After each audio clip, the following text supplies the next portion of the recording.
Arriba Venezuela, Iberoamérica, arriba los corazones. Qué grato placer, qué honor, qué privilegio y cuánta responsabilidad el que usted nos haya dado esa audiencia por este año completo en Sin Mentiras. Yo soy Wilmer Rosas, el equilibrio informativo en ANTV, un canal para todas las voces.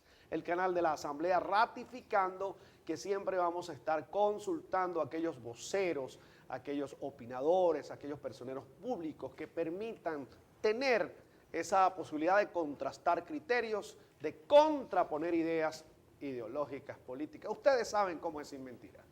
Por eso hemos invitado en este día a un activista de los derechos humanos, dirigente político, Enrique Ochoa Antich. Bienvenido, ¿cómo está? ¿Qué hubo? Gracias, le habíamos invitado varias veces. Sí, hombre, no había podido venir. Problemas automovilísticos. Así es. Enrique Ochoa Antich, el reformista, que ya no es revolucionario. Pues sí, tú sabes que por ahí me invitaron a un evento de un partido exchavista o chavista, mejor dicho, no madurista. Y entonces me recibieron con el saludo, el partido, el movimiento de Juan Barreto. Ajá. Y entonces me recibieron con el grito ese de saludo solidario y revolucionario. Cuando terminaron, yo les dije, no podrán decir saludo solidario y reformista, porque yo lo que soy es reformista. ¿Y por qué es reformista? Desde hace mucho tiempo, además. ¿Por qué ahora reformista? No, desde siempre, además. El MAS de los buenos tiempos, en la época de Teodoro y de Pompeyo, tuvo todo ese giro de discutir eso en profundidad, desde el primer gobierno de Carlos Andrés Pérez, cuando Pérez presentó aquel plan reformista justamente de los años 70, el MAS se planteó una discusión sobre si decíamos, recuerdo, si era correcto que por luchar por lo más se dejara de luchar por lo menos. Era la discusión que nos planteábamos. Entonces era la eterna lucha que había en el campo de la izquierda entre reforma y revolución. Y bueno, al final uno comprendió que la única revolución posible es la acumulación de reformas, los cambios pequeños de día a día que tú vas logrando. Dijiste que en los buenos tiempos del MAS, ahora son los menos. No, bueno, ahora sabemos que es un MAS, vamos a decir, reducido, más reducido. En aquella época el MAS era el primer partido de izquierda, ¿no? Guardando las distancias con ADEI y COPEI, que eran dos grandes movimientos populares. Creo que en el Twitter dice que eres socialista liberal. Pues sí, ¿Cómo es eso? desde los años 80. Yo escribí en la revista de Teodoro que se llamaba El Ojo del Huracán, un articulito creyendo que yo estaba inventando algo. Y resulta que Henry Ramos Alupe, en el ascensor de Pajaritos, yo era diputado suplente, creo, en esa época, me dijo, tú sabes que eso desde los años 30, por allá en Italia. Entonces me puse a investigar y efectivamente ya alguien había hablado de eso. Y por cierto, Mazazabala, en un libro que era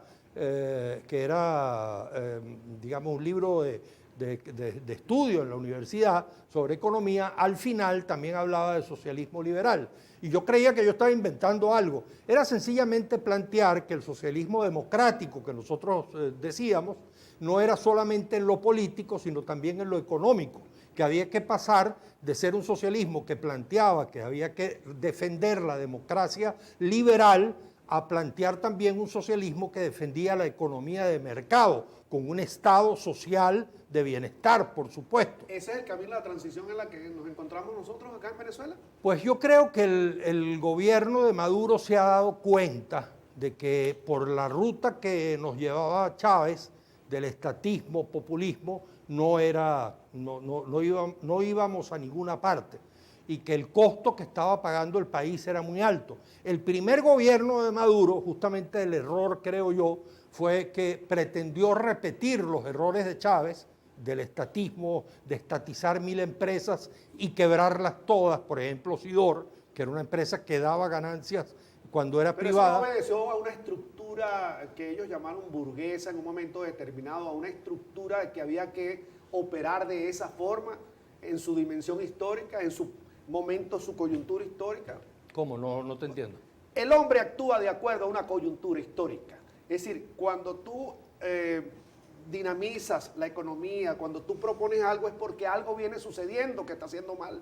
Sí, bueno, es que justamente ellos tenían la idea, creía Chávez, que la economía burguesa, capitalista, no funcionaba. Y entonces él regresó a la vieja visión estatista de los años 60, creer que el Estado podía asumir esas empresas y ponerlas a funcionar. Entonces puso al Estado a producir maíz, arroz, tomates, bicicletas, celulares, carros, cemento, hierro, de todo. Y al final el Estado quebró todas esas empresas, pasamos de 30.000 millones de dólares de deuda, que ya nosotros, tú recuerdas, nos poníamos las manos en la cabeza con Adeyco Pay y se los criticábamos, a 100.000 millones de dólares, triplicó la deuda cuando él murió y Maduro recibió ese legado ponzoñoso, digamos, y pretendió seguir repitiendo ese esquema con poca plata, porque ya Venezuela tenía poca plata, los precios del petróleo habían caído,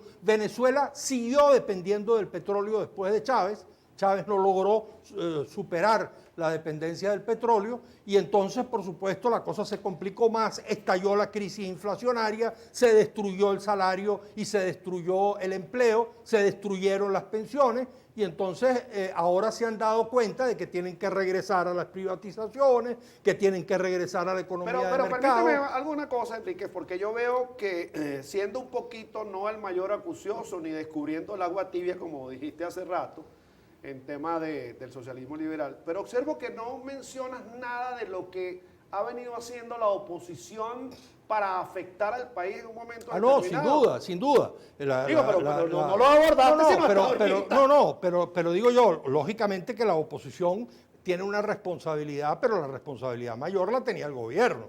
Es decir, el Estado Por cierto, tenía ya no eres de oposición.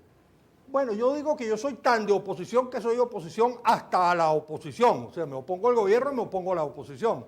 Yo digo que ni el gobierno ni la oposición. Y ahora digo algo todavía más, digamos, he reflexionado que los problemas del país solo se resuelven no estando en contra del gobierno y de la oposición, sino pidiéndoles a los dos que nos pongamos de acuerdo todos. Porque gobierno y oposición son necesarios los dos. Chavismo y antichavismo, y los que no nos sentimos representados ni por unos ni por otros. Es decir, la solución no es como piensan cada uno de ellos dos. El gobierno piensa que la solución está en que los de oposición jamás lleguen al gobierno y los de la oposición piensan que la solución está en sacar a los chavistas y llegar a ellos. No, la solución es lo que algunos hemos planteado como un gobierno de unidad nacional, donde todos podamos lograr cohesionarnos en una solución para el país. Yo entiendo que con esa sapiencia, con esa experticia, con ese bagaje académico y político que tienes, pudiéramos nosotros estar redecorando unas imágenes oníricas, es decir, unos sueños.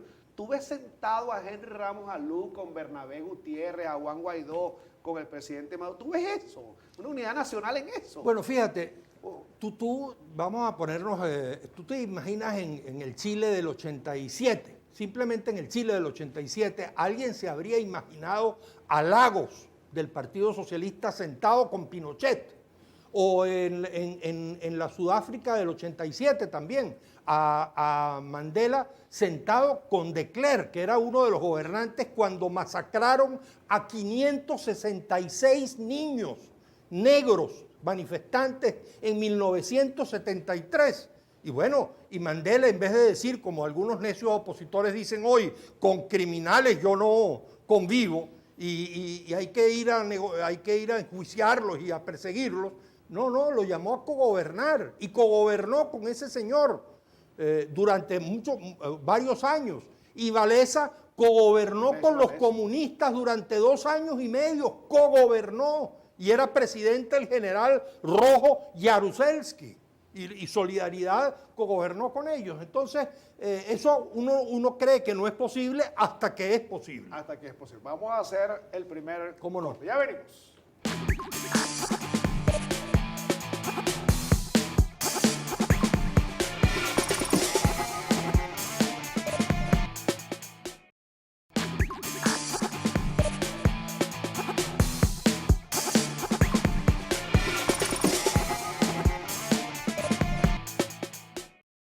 Sin mentiras, como siempre, sin ningún tipo de guión. Ya te dije todo lo que tenía que decir. No, todavía. Hay más.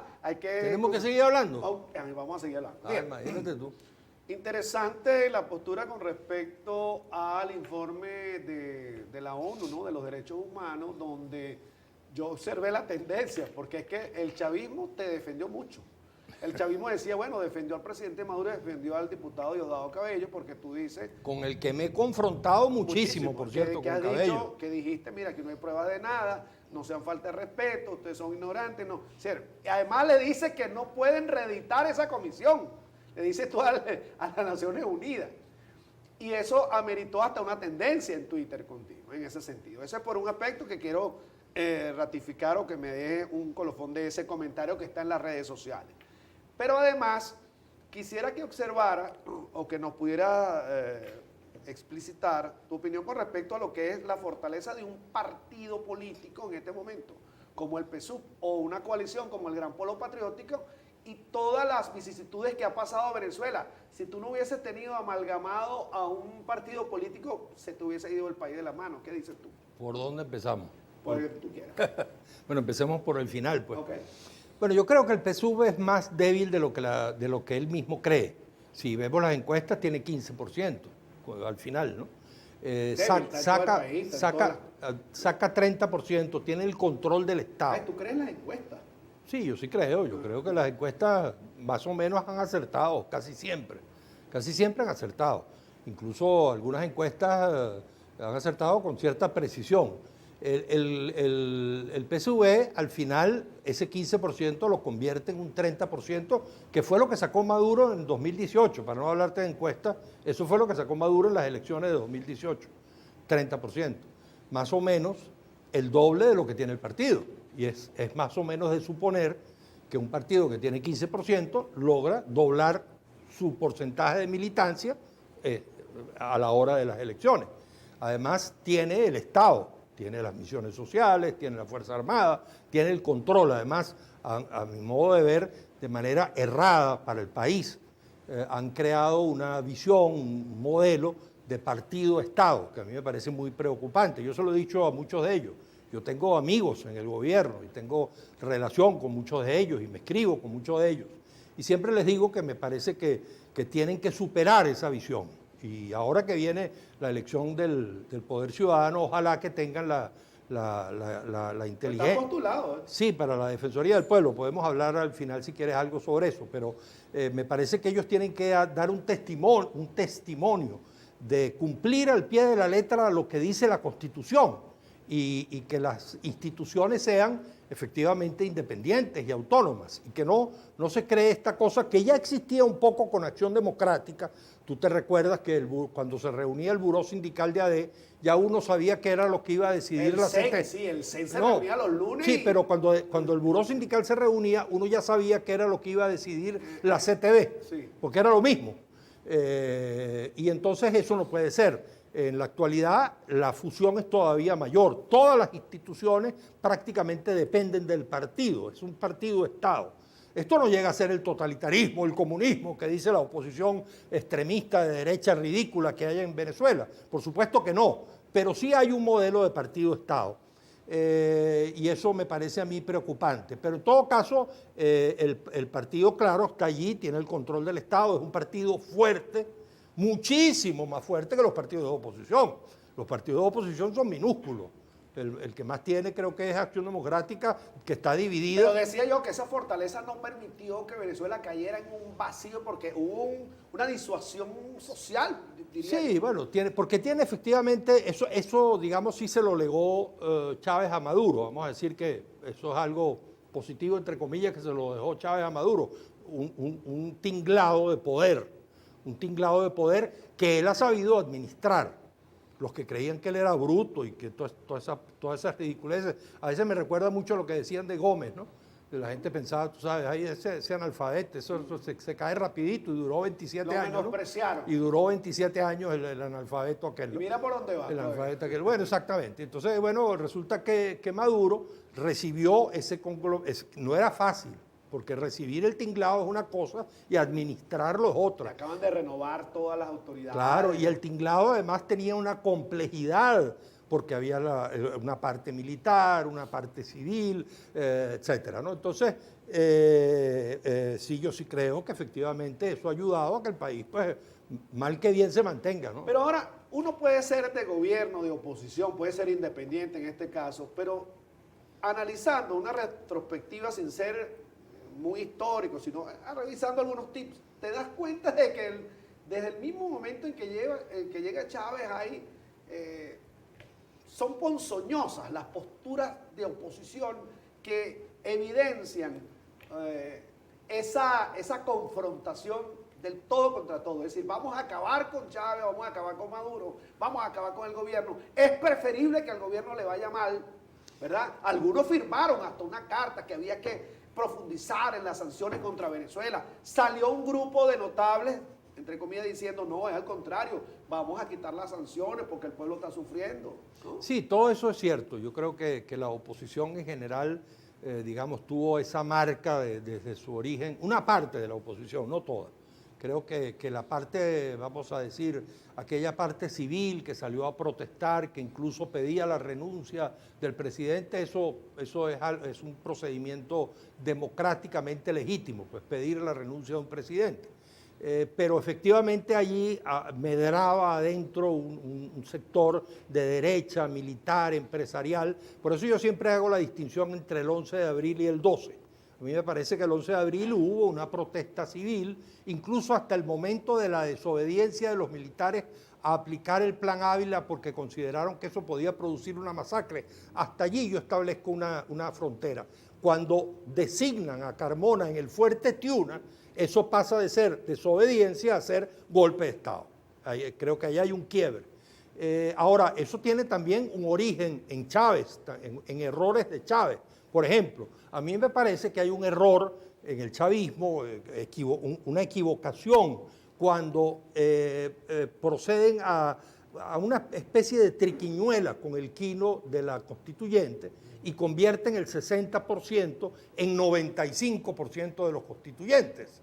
Esa triquiñuela legítima, si tú quieres, desde el punto de vista del juego democrático, de alguna manera eso ocurre con el sistema electoral inglés en Estados Unidos, en Inglaterra. Los partidos tienen ese sistema y el Partido Liberal siempre paga los platos rotos porque las dos primeras minorías se cogen la mayoría del Parlamento. Está bien, pero aquí en Venezuela hay un sistema supuestamente creemos en la representación proporcional y el chavismo tenía 60 y tanto % para esa constituyente y la convirtieron gracias a la triquiñuela del quino en 95%. Eso generó una cierta molestia. Y entonces se ocasionó algo que yo también se lo he dicho mucho a los chavistas. Ellos siempre dicen que la Constitución del 61 es una constitución muy buena y muy popular porque la decidió el pueblo en referendo, comparándola con la del 61. Pero resulta que votó el 40% de los venezolanos. Y resulta que el 70% que ellos dicen que votó por esa constitución es el 28% de los venezolanos. Entonces no es una constitución... Claro, pero el pueblo es dueño de sus contenidos. Lo que tú quieras, pero no es una constitución. No es lo que yo constitución... quiera, el pueblo dice eso, no, pero... votar. Y los que no fueron a votar, yo soy responsable de que tú no hayas ido a votar. Pero no es consensual. No, esa constitución no logró hacer votar a la gente. Voy a hacer el corte y retomamos ese tema que yo creo con hay gusto. unos elementos allí Con que gusto. me gustaría... Ya vamos a retocar ese tema, ya venimos.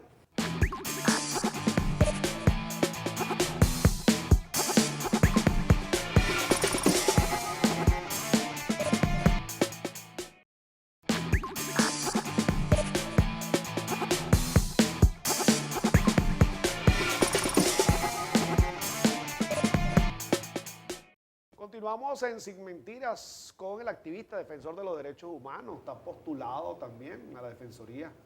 Y ya vamos a hablar de eso. No me vayas a olvidar de eso. No, ¿Cuáles son tus propuestas ahí? Eso es importante. Ya la vamos a hablar. Pero Enrique Ochoa Antich, fíjate, hay un elemento allí en lo cual pudiera haber algún ruidito. La oposición las convocan para las elecciones y resulta que no va. O mandan a su gente, a sus iguales, a no votar. Entonces yo soy responsable de eso. ¿Por qué? Yo abrí las elecciones, tú no fuiste a participar, te ganamos 20 gobernaciones, 200 alcaldías antes del 2015, bueno, entregaste en la asamblea. Entonces, ¿cómo es la cosa, pues? Cuando se convoca la abstención, yo estoy de acuerdo con lo que tú estás diciendo. Ahora, en el referendo de la Constitución es diferente. Ahí no se convocó abstención. Sencillamente la gente no se sintió convocada. Es un poco, guardando las distancias, parecido a lo que pasó, bueno, no es comparable a lo de Chile, pero en todo caso, el hecho es que la población no se sintió convocada. Votó a favor el 28% de los venezolanos. La Constitución del 61 es verdad que no la votó el pueblo, porque, bueno, no se acostumbraba, no se consideraba que eso era un procedimiento que se hacía en ese tiempo. Pero en el 63 hubo elecciones y los partidos que votaron la constituyente del 61 fueron elegidos con el 92% de los electores.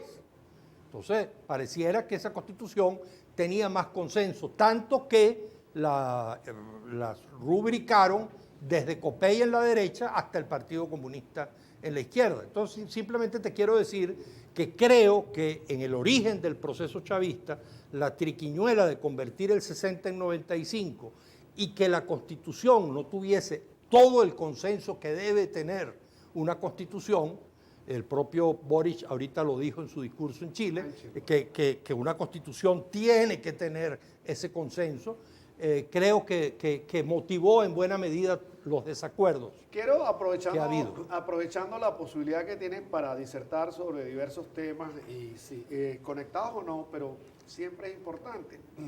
Fíjate, los adecos han venido para acá, los adecos, una parte de los adecos, y dicen que Betancur es el padre de la democracia. Uno. Quiero que tú me des una pequeña reflexión de eso. Después dicen que Carlos Andrés Pérez realmente es el que nacionaliza la industria petrolera, a sabiendas de que el proceso iba para allá y lo que hizo fue acelerar pagando unos recursos importantes a las transnacionales, donde uno puede imaginar cualquier tipo de negociación. Y después, fíjate que me he metido con los adecos a propósito del 81 aniversario, para que no pasen debajo de la mesa. Y después, ahora andan divididos por ahí, ¿no? Y con candidatos presidenciales ambos, o sea, el sector de Ramos Alú y el sector de Bernabé. Te metí en ese paquete, háblame de... Bueno, tenemos el tema del informe de las Naciones Unidas. Ya lo vamos a ver. No, yo creo que Acción Democrática es un partido que cumplió una etapa histórica muy importante, ¿no? del país y efectivamente logró grandes derechos de los venezolanos, eso es indiscutible. A mí no me gusta nunca ese endiosamiento de las individualidades, ni siquiera de Bolívar. Por eso, si yo hubiese apoyado a Chávez, que no lo apoyé, y si hubiese sido constituyente y hubiese estado allí, no hubiese votado por república bolivariana. A mí no me gustaría nunca llamar a una república con el apellido de uno de sus hijos, ni porque hubiese sido el más grande de sus hijos, porque no me parece que una república tenga que tener el nombre de una persona, no me parece que es correcto. Y decir que Betancur es el padre de la democracia, cuando hubo centenares de luchadores por la democracia, no me parece que es correcto. No creo ni siquiera que él lo hubiese aceptado, porque él no era de ese temperamento. Él era más bien, él era contrario a ese tipo de cosas. De origen comunista. Sí, además, ahora por ejemplo recuerdo a Teodoro que su hija en sus últimos años llevaba un cuaderno y iba anotando lo que él decía sobre varias cosas. Y alguna vez le preguntó, papá, ¿para ti qué es el teodorismo? No voy a decir la frase, pero ustedes se imaginarán, dijo, eso es lo peor que ustedes se imaginen, eso. Bueno, Betancur fue un gran pensador político.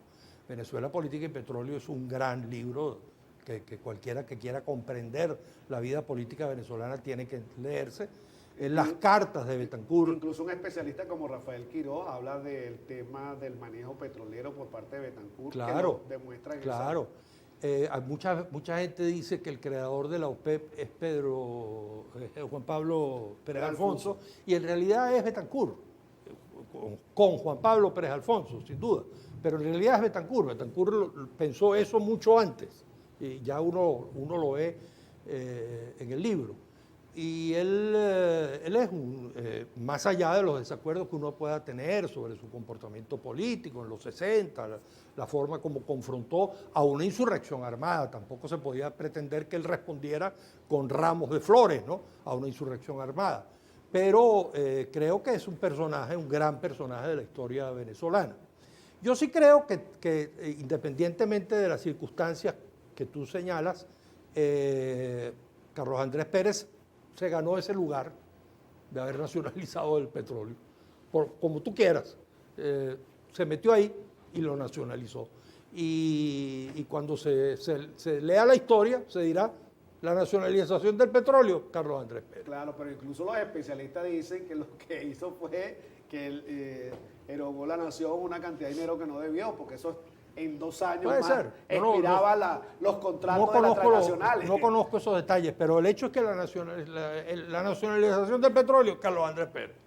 Ahora, bueno, tiene marketing político y lo han hecho bien los ADECO en ese sentido, pero ¿y esta división ahorita de los ADECO? No, es muy lamentable. Toda la situación de todos los partidos. Es decir, la verdad es que uno ve los partidos, uno de los, no voy a decir, te voy a decir el milagro y no el santo, uno de los más altos voceros del G4, hablando de los candidatos, y yo podría decir igual hablando de los partidos, me dijo, yo no sé cuál es más pésimo. Bueno, más o menos esa es la situación de los partidos. Yo no sé cuál es más pésimo. Hablando del G4, ¿ya no estás tan cerca de Manuel Rosales ahora? No, de ninguno de los. Yo desde el año 16 tomé, y lo dije creo que públicamente, si no recuerdo mal, no sé si lo habrán publicado, pero lo dije públicamente. En todo caso, envié una carta a la MUD. Cuando el G4 en el año 16 tomó la decisión de no ir a las elecciones regionales del 16 y empezó a escoger la ruta extremista del derrocamiento a la fuerza de Maduro, yo tomé la decisión explícita de separarme de la MUD. Y lo tomé en una reunión de un grupo que teníamos, que se llamaba Foro Democrático, un grupo civil, que le mandábamos cartas y recomendaciones, era un grupo de reflexión política y le mandábamos recomendaciones a la MUD, y en esa reunión yo les dije, mire, yo quiero informarles que para mí, en lo personal, la MUD dejó de ser mi dirección política, de aquí en adelante, a partir del 16. Y desde entonces en adelante yo me separé porque me di cuenta que habían perdido todo tipo de norte político, que se dejaban arrastrar cada vez que aparecía el extremismo, que aparecía un brote extremista, apareció en el 2002, apareció en el 2014 y después apareció en el 2006. Cada vez que aparecía un brote extremista, la ruta democrática se dejaban arrastrar. Tengo que hacer corte, viste que si hay más temas y todavía Sí, hay hombre, más temas. increíble. Espérate, ya venimos, ya venimos.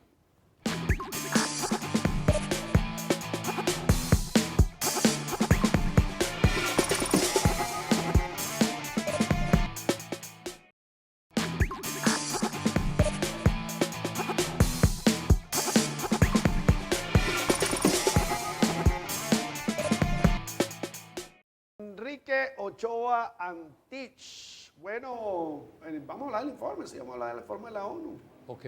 Porque hiciste una defensa interesante. Ya lo mencionaste un poquitico porque quería que el programa era más cortico. Se fue muy rápido, ya va. Pero dijiste, no, tú no puedes señalar a nadie, tú no tienes prueba de eso. Me parece una irresponsabilidad. A ver, yo sostengo que en Venezuela se violan los derechos humanos, se cometen crímenes de lesa humanidad. Lo que señalo es que los derechos humanos, y se le hace un flaco servicio a la lucha por los derechos humanos cuando se hace eso, no se pueden convertir, como dicen los españoles, en un arma arrojadiza contra el adversario político. Y algunos opositores creen que es prácticamente un oficio decir que Maduro, Diosdado Cabello y Delcy y todos los demás violan los derechos humanos o cometen crímenes de lesa humanidad. Una responsabilidad y un apriorismo, ¿no? Sí, sencillamente porque les da la gana decirlo. Eso, en particular, yo creo que hay una responsabilidad política. Todo gobierno tiene una responsabilidad política de no tomar quizás las medidas correctas, de no designar a las personas que corresponde, etcétera. Pero la responsabilidad en un crimen de lesa humanidad es una responsabilidad penal individual establecida en el Estatuto de Roma, que por lo tanto además tiene que ser probada. La responsabilidad política es de otra naturaleza. Y es interpretativa. Exacto, la responsabilidad penal tiene que ser probada con hechos. Cuando uno lee el informe, uno descubre que sencillamente la prueba es este dijo que aquel dijo. Uno de los que dijo, uno de los que supuestamente dice allí, es este señor Figuera, ¿cómo que se llama? El que fue director del SEBIN. Figuera, bueno, el primer nombre se me escapa. Y uno se pregunta si él sabía que él participó el 30 de abril. Él sabía que él se iba para afuera, él, por lo visto tenía organizada su salida del país. Él preveía que no iba a... En un camino jurídico, tú dices, preconstituía sus pruebas para salirse del paquete, si fuese así. Bueno, pero él pensaba que él iba a salir del país. O para recibir preventa. No, entonces, si él sabía que él pensaba que de alguna manera iba a salir del país y él iba a estar confrontado a una situación como esta, oye, no se llevó un papelito, no se llevó una grabación, no se llevó un video. Porque, bueno, yo digo, de pronto Diosdado le dijo a González López un día en una conversación, sí, hombre, tortura a aquel. Bueno, yo no sé, puede ser que sí, pero es que uno no puede suponer eso. Eso tiene que estar probado. A mí me dijeron que Enrique Ochoa Antich Claro. ahorita se reunió ayer con Manuel Rosales para ser nuevamente su jefe de campaña en miras al 2024. A mí me dijeron. Exacto, porque hasta nuevo aviso, toda persona es inocente hasta que se pruebe lo contrario. Ese es un principio esencial. Entonces, yo no puedo aceptar que eso se haga, independientemente de que yo con Diosdado Cabello he tenido cualquier cantidad de diferencias. A mí su programa me parece un programa despreciable desde el punto de vista de la manera como se expresa de la oposición. Yo puedo tener con María Corina Machado todas las diferencias del mundo, pero cuando yo observo que él le dice loca en un programa pagado con los impuestos de todos los venezolanos, y él es vicepresidente del partido de gobierno, en un canal del Estado, no me parece que eso sea correcto. Pero tú has dicho, por ejemplo, en relación a eso, a lo mejor con el discurso o matizando los elementos que se utilizan, tú le has dicho más o menos lo mismo a Guaidó. Tú has dicho que ese itinerato es una locura, que eso es... Claro, que digamos, la estrategia es una locura, eso es otra cosa. Pero decirle loca a una persona y jugar con las imágenes y hacer toda una burla de eso, bueno, y tú sabes además cómo llama la plataforma unitaria, no lo voy a decir aquí por respeto a los que nos están escuchando, tú sabes cómo la llaman. Bueno, eso a mí me parece incluso como yo se lo he dicho a él cuando le he escrito, yo le he escrito cartas a él, le he pedido que me lleve a su programa para tener un debate con él sobre el tema. Yo le he dicho, Diosdado, porque yo lo visité a él cuando él estuvo preso, yo no me acuerdo de él es el que se acuerda de mí, porque yo en ese momento no lo recuerdo entre los tenientes que yo visité cuando era defensor de los derechos humanos y él estaba preso como teniente del 4 de febrero. Pero yo se lo he dicho a él, por respeto a ti mismo, no les digas, no hables así. Si tú quieres ser un político con cierto rango de Estado, no hables de esa manera. Ahora, ¿y cómo te puedes...? Ajá, pero no puedo aceptar tampoco, lo que te iba a decir, no puedo aceptar, independientemente de las confrontaciones que yo he tenido con él, tampoco puedo aceptar que vayan a decir que él cometió un crimen de lesa humanidad sin pruebas. La mayor prueba que pudiera uno pensar que, bueno, habría que buscar si es que se puede probar o no se puede probar, es que en el Estatuto de Roma se dice, en el artículo 25, si no me equivoco, que no tomar las medidas, necesarias para evitar que se cometa una violación a los derechos humanos, es un crimen de lesa humanidad. Pero no te pone esa postura, especulativa, por cierto, no te pone esa postura como en un bongo de eso que utilizaba Gallego para estar por encima del bien y del mal. Bueno, no sé. Yo digo lo que pienso y hago lo que digo, sencillamente. Y Y en ese sentimiento, en ese pensamiento, en esa claridad, en ese carácter explícito, ¿qué opinas tú del átomo en que se encuentra o de la atomización en la que se encuentra la oposición venezolana en este momento? Bueno, Le están ganando nuevamente las elecciones. Hay un líder reconocido en Venezuela fuerte, que no es de oposición, creo. ¿O no? Sí, claro, yo creo que en este momento la primera opción la tiene Maduro para ganar las elecciones, claro. Sí. Pero ha ido fortaleciéndose cada vez más, porque hasta Enrique Ochoa Antí dice, bueno, pero es que las zonas económicas especiales son buenas, lo que pasa es que hay que profundizarlas, Sí. ¿no? No, yo creo que él tiene la oportunidad de ganar siendo la primera minoría. Con 30, 35% creo que él puede ganar las elecciones fácilmente. Si la oposición se mantiene, además, no solamente porque esté dividida, es que además, como me dijo este señor del G4, ¿Quién fue? No te voy a decir ¿Por quién. qué? No te voy a decir. Pero uno ve los candidatos y uno no sabe cuál es más pésimo.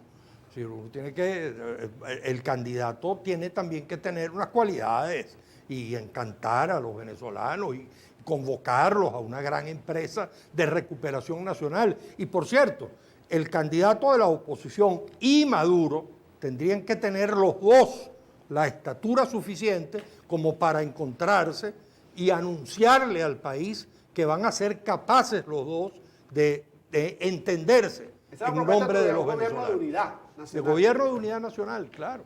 Y Y eso lo repito, eso es posible. Lo hicieron otros países, ya si lo lo hizo han Chile, mencionado. si lo hizo Sudáfrica, si lo hizo Polonia. ¿Por qué es que no lo podemos hacer nosotros?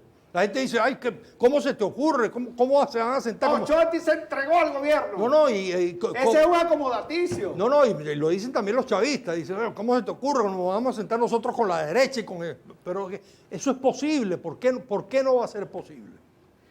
Y ese es el rol que está jugando Ochoa Antí en este momento, hacer una... Pues es lo que yo quisiera. Incluso cuando tú me preguntabas sobre la Defensoría del Pueblo, si es que yo llegara eventualmente a la remotísima posibilidad de que me designaran defensor del pueblo, yo quisiera, entre otras cosas, poder contribuir desde ahí a un pacto nacional en materia de derechos humanos, en primer lugar, que creo que es demasiado importante.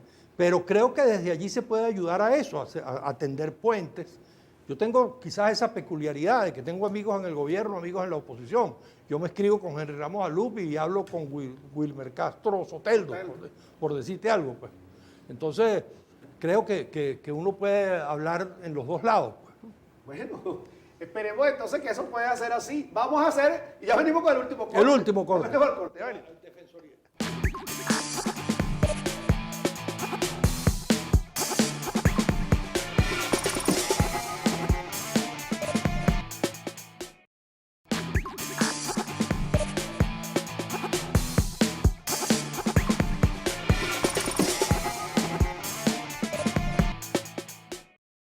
Enrique Ochoa Antí, tú sabes que Luis Mayor Toro, el ex rector, estuvo acá Daniel Zavallo y ahora está Enrique Ochoa Antí y la gente no lo cree. Para Estás que viendo tú la veas, tribuna, para que tú estás viendo veas. la tribuna y la apertura. Te Y la falta posibilidad traer de- a Henry Ramos Alup, a Está invitado. Ramón Guillermo Aveledo. Están invitados, Ah, ellos pueden está venir bien. para acá. Aquí no hay problema. Yo aquí no te hay- voy a decir que traigas a Guaidó, no te voy a pedir una cosa ¿Por como qué? esa. ¿Por qué esa ¿Por qué aversión no? con ¿Por qué Guaidó? no? ¿Por qué no? Ah, viste que sí hay límite, Sí. que hay cosas que no Sí se hay pueden límite, hacer. Sí hay límites, sí hay límites, es verdad. Y tú le has dicho a María Corina, no, eso no es así, le has dicho. Bueno, es que incluso yo le he dicho a la gente Hay límite, a la ¿viste? gente del G4, yo siempre en el año 2000, desde el año 2014, alguna vez hicimos una propuesta, incluso llegó a tener mayoría, y después al final la echaron para atrás, que era deslindarse de Voluntad Popular y de María Corina, que ese es el sector más extremista de derecha que le ha hecho tanto daño a la oposición. Si la oposición se hubiese mantenido quizás en la ruta democrática, más allá de que el gobierno bloqueó el referendo revocatorio, es verdad, pero el gobierno planteó un acuerdo, que era sustituir el revocatorio por un acuerdo.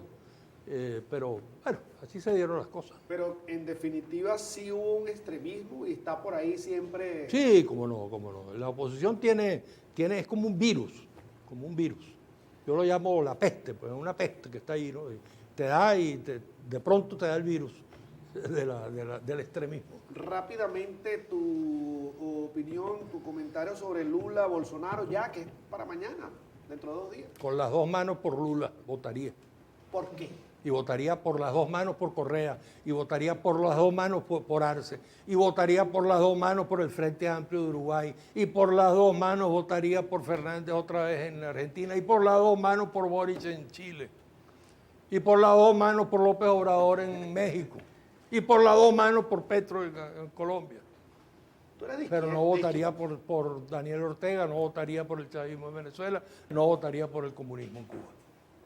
Así de simple. Creo que hay tres izquierdas que yo me he puesto a pensar por qué no me cuadran y por qué yo las observo que han fracasado.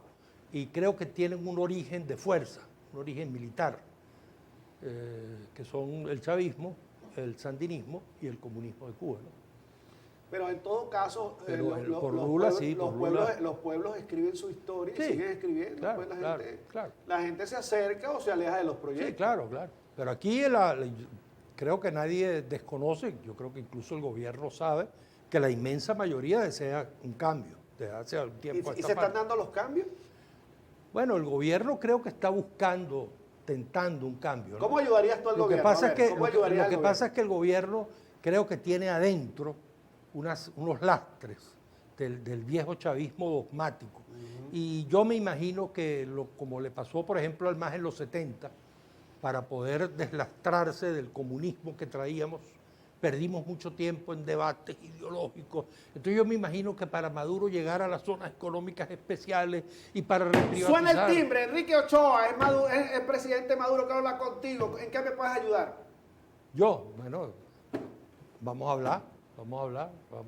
Pero sí es la oportunidad de sumarse a un esfuerzo nacional. Bueno, es lo que estás diciendo, te ¿no? voy a decir, por ejemplo... Desde la defensoría del pueblo se puede... Claro, te voy a confesar. Ajá. Yo le escribí a Maduro sobre el tema de la Defensoría del Pueblo. ¿Viste? Claro, y he hablado con muchísima gente del gobierno. Yo les he dicho, bueno, el poder ciudadano, viene el momento de designación del poder ciudadano. Tienen la oportunidad de designar a funcionarios que cumplan con lo que dice la Constitución. La Constitución dice que deben ser personas independientes, pero no independientes de mentirijillas, no personas que renuncian el día antes al partido, como por ejemplo mi querido amigo Elvis Amoroso. Bueno, yo le tengo afecto, él fue del MAS, pero entonces renuncia el día antes de ser contralor al partido y entonces el día que lo designan es independiente. Eso es una burla a la Constitución, porque el espíritu, no la letra, el espíritu de la Constitución te está diciendo que se quiere alguien que sea de verdad un independiente. ¿Y qué se necesita para que tú seas defensor? Bueno, yo admito que es difícil porque en el gobierno, como te decía hace un rato, opera mucho ese criterio de partido-estado. Lo primero que tendría que